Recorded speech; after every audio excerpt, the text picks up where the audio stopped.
join us on the line now. CNBC senior contributor and host of the Larry Kudlow Show, heard on WMAL Saturdays at 7 p.m. Our good friend Larry Kudlow. Hello, Larry. How are you? Good, thanks. Good morning. All right, so a lot of things I want to talk to you about. I want to start with all this talk about net neutrality. President has said to the FCC, look, we need net neutrality.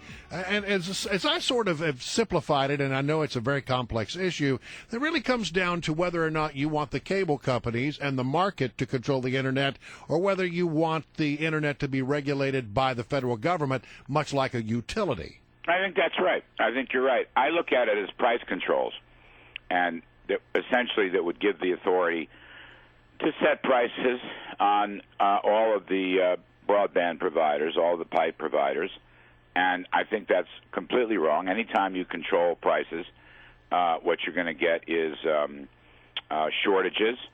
They're not going to have the capital rate of return on investment to expand. You know, we need more broadband to improve their technologies. I mean, ironically to me, if you leave these guys alone, they're going to pursue policies that will create better technologies that will wind up being cheaper. I mean, that's the whole history of technology. The technology will be cheaper for the consumer to purchase if you leave them alone. And I don't think Mr. Obama has any sense of business. I don't think he has any understanding of price controls. I don't think he has any understanding of investment practices and how these things help consumers or markets.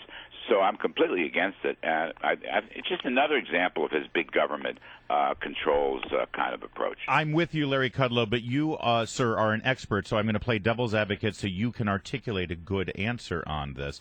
What do you say to the people who want an open and free Internet? They don't want these big corporations like AT&T, Verizon, Comcast, who frankly don't have a very good public relations machine going, thanks to some poor customer service over the years.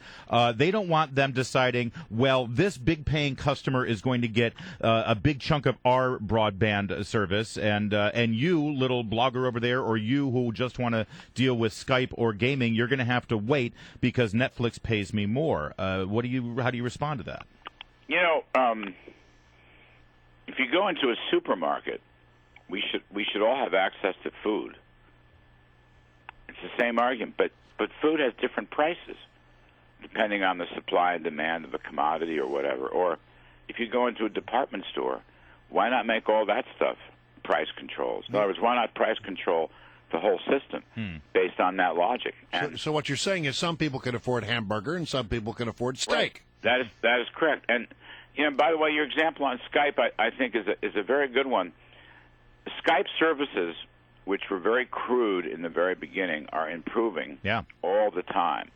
And that's in no small part because the Skype providers are doing it better. And they're plowing their profits into technologies that will ultimately make it cheaper and more efficient to do Skype. So I think that's a good example, but not the one that Obama would want to take. Look, again, I think that you want a maximum competitive environment. Probably the thing that's not being discussed that ought to be is you have a lot of local municipalities around the country that, for one reason or another, stop the laying of fiber, which would, position them to have better services, better pipes and so forth, better broadband. So what you want to do is have it completely deregulated so nobody can stop fiber laying. One guy can't have a monopoly, for example, and you want to have as much competition among the pipe providers as possible. Now that I would enforce. I think that's very important. But regarding pricing policies, it's just price controls. That's all it is. All right. President is in China, and he's shaking the hand of the Chinese president and smiling and wearing stupid shirts as they do at this APEC conference. But I'm sort of bothered by this because on one hand, they're shaking hands and they're posing for pictures and we really want China to do well and it's in our best interest. But you know what? The Chinese are not good actors on the world stage, and they are actually very actively. Their military is very actively hacking into our government websites. My point exactly. You're dead right. Look, and I'm a free trader. I am a free trader. So this idea of expanding Chinese visas is probably a good idea. They're going to expand our visas. They may allow American companies and foreign companies to even pick up their investments in China. Okay, I'm fine with that. And lowering tariffs is a great idea. Tariffs are taxes, and I'm fine with that.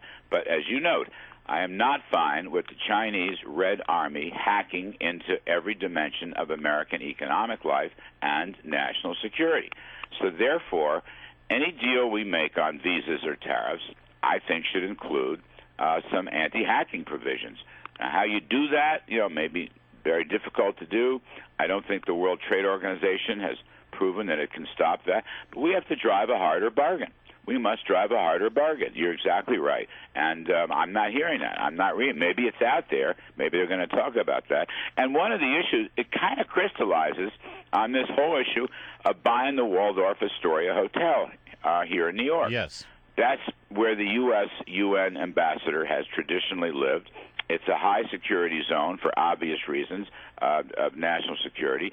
I don't want the Chinese to have access to that. I don't want them to own that hotel. Lord knows what they'll do, hacking into those security aspects. So, yeah, you're dead right. Where's the hacking? Where's the hacking issue? Why aren't we driving it tough? We have a whole history of not driving tough bargains with China, and I think that's just wrong. Yeah, we actually have leverage in this relationship, but have you seen anything indicated from the president that he's willing to exercise that leverage? I'm looking. I'm actually going to make some calls today. I didn't get on it yesterday and see if some of my pals in that world are hearing anything. But you're right. I haven't read a single thing about this. Yeah.